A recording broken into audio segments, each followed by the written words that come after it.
চাহিদা খুবই সামান্য, কিন্তু আল্লাহর হুকুম যদি না হয় তাহলে আমার মনে হয় না কোনো কিছু সম্ভব। হ্যালো এভরিওয়ান, আসসালামু আলাইকুম। আশা করি সবাই ভালো আছেন।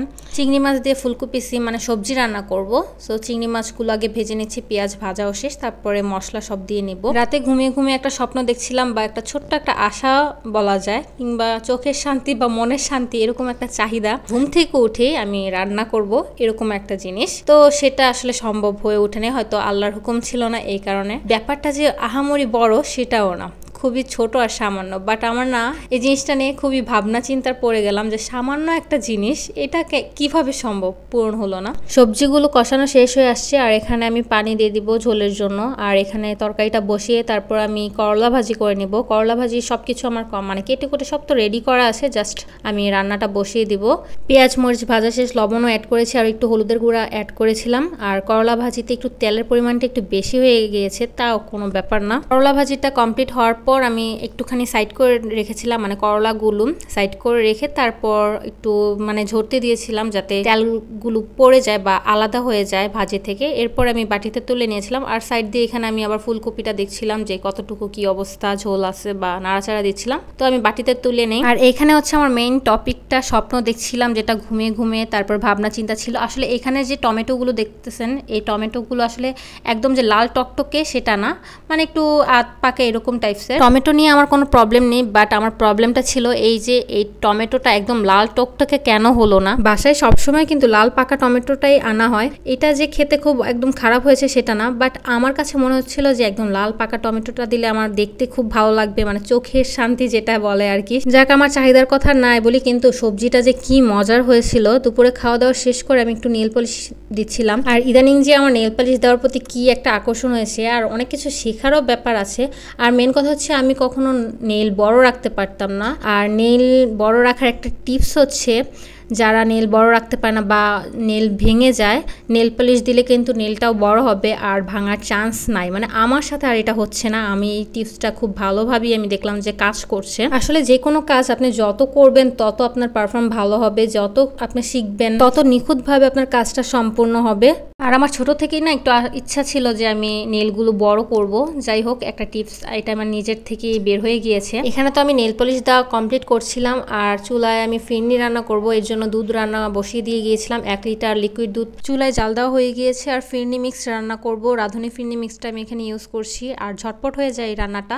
ঝটপট বলতে কি, দুধ জাল দিতে দিতে বা দুধ নাড়াচাড়া করতে করতেই টাইম অনেক লেগে যায়। আমি যে কোনো সুইটস আইটেম মেক করি বাসায় ঠিকই, বাট আমার কেন জানি এতটা পছন্দ না। টেস্ট করার জন্য মোটামুটি যতটুকু খাওয়ার প্রয়োজন, মানে 1-2 চামচ মানে আমি ট্রাই করি, এছাড়া আমি একদমই পছন্দ করি না। ফিরনি রান্নাটাও কমপ্লিট হয়ে আসছে। এটা যেহেতু ফিরনি মিক্স, তাই আর সব কিছু মিক্স করা আছে, চিনিটাও অ্যাড করা লাগেনি। তারপর আমার কাছে একটু কম মনে হয়েছিল, তাই একটু উপর দিয়ে আমি কনডেন্স মিল্ক দিয়ে দিই যাতে পারফেক্ট একটা মিষ্টি হয়। আর একটু সামান্য চিনি দিয়েছি, এটা মনে হয় অফ ক্যামেরা হয়ে গিয়েছে। যাই হোক, একদম কমপ্লিট। আর এটা না পারার কিছুই নাই, সবাই পারে। আর বাটিতে বাড়াও হয়ে গিয়েছে, আর একটু সামান্য কিশমিশ উপর দিয়ে আমি ছড়িয়ে দিয়েছি। তো ফিরনি তো কমপ্লিট। রাতে আমার মেয়ে আমার জন্য কমলা ছিলে রেখেছে, সেটার ভিডিওটা হচ্ছে এইখানে। কি করো মা? আমি কমলা দিয়ে ফুল বানাই। আমার আম্মা বড় হয়ে গেছে না? হ্যাঁ। তুমি অনেক বড় হয়ে গেছো। আমার তো 6 বছর মাত্র। তোমার মাত্র 6 বছর? আচ্ছা, ঠিকই বললাম। তাহলে তুমি বলো তো আমার কয় বছর? তোমার কয় বছর? হ্যাঁ, ঠিকই আছে। তো যাক, আমার আম্মু জান আমাকে কমলা ছিঁড়ে খাওয়ায় না মা? হ্যাঁ। আমার আর ছিঁড়া লাগবে না? না? হ্যাঁ। বুঝছো? আর আমি কাজের বুয়া হয়ে যাব, তাই না? তাই না? না, কাজ করলে কি মানুষ কাজের বুয়া হয়ে যায় বলো? কাজ সবাই করে, আম্মু করি না? আম্মু রান্না করি না? এই কমলাগুলো না আমি লুকায় রাখছিলাম, এগুলো কোথা থেকে পাইছো তুমি? আমি এগুলা হলাই খুঁজে পাইছি। খুঁজে পাইছো? খুঁজে পেয়েছি। পেয়েছো? কিভাবে খুঁজে পেয়েছো? এত খুঁজে পাও কিভাবে? আমি নিজে ভুলে গেছি। আজকে কত দিন হয়েছে আম্মু? 4-5 দিন হয়েছে না? কি হয়েছে? এত ছোট কেন? এত ছোট কেন? একটু ছোটই হয় এগুলো, সবগুলো তো আর বড় হবে না। আবার সাজিয়ে রাখতেছে। ও অনেক সুন্দর হয়েছে মা, আমার আর কাজ করাই লাগবে না। আমি তো সারাদিন মোবাইল নিয়ে পড়ে থাকবো না, আর তুমি কাজ করবা, তাই না? হ্যাঁ। আরে কত ভালো আমার একটা আম্মু। এর জন্য তো মানুষের মেয়ে বলে মেয়ে ভালো তাই না? হ্যাঁ। হ্যাঁ, তারপর আর কি কি কাজ করতে পারো তুমি? আমি ঘর মুছতে পারবো, বিছানা করতে পারবো, নুডলস রান্না করতে পারি, কিন্তু রান্না করতে পারি। তারপর পিৎজা না বানাতে পারো? হ্যাঁ, বার্গারও তো, ও বাবা, স্যান্ডউইচ। ও আচ্ছা, ঠিক আছে। তুমি এত কিছু কিভাবে পারো? আমি তো পারি না এগুলো। কেবল ওই দিন যে স্যান্ডউইচ বানাইছো, আর ছোটকাল যে বার্গার পিৎজা বানাইছো।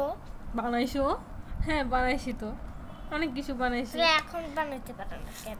আমার তো এখন সময় নাই। এখন বানাইতে পারো না কেন? এখন কি বুড়া হয়ে গেছো?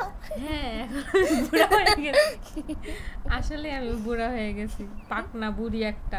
আমার তো আর কোনো কাজ করাই লাগবে না ভাই, আমার শান্তি আর শান্তি, আমার মেয়ে সব কাজ করবে। সো আজকের ভিডিওটা এই পর্যন্তই। সব ভালো থাকবেন, সুস্থ থাকবেন, দেখা হবে নেক্সট ভিডিওতে। আল্লাহ হাফেজ।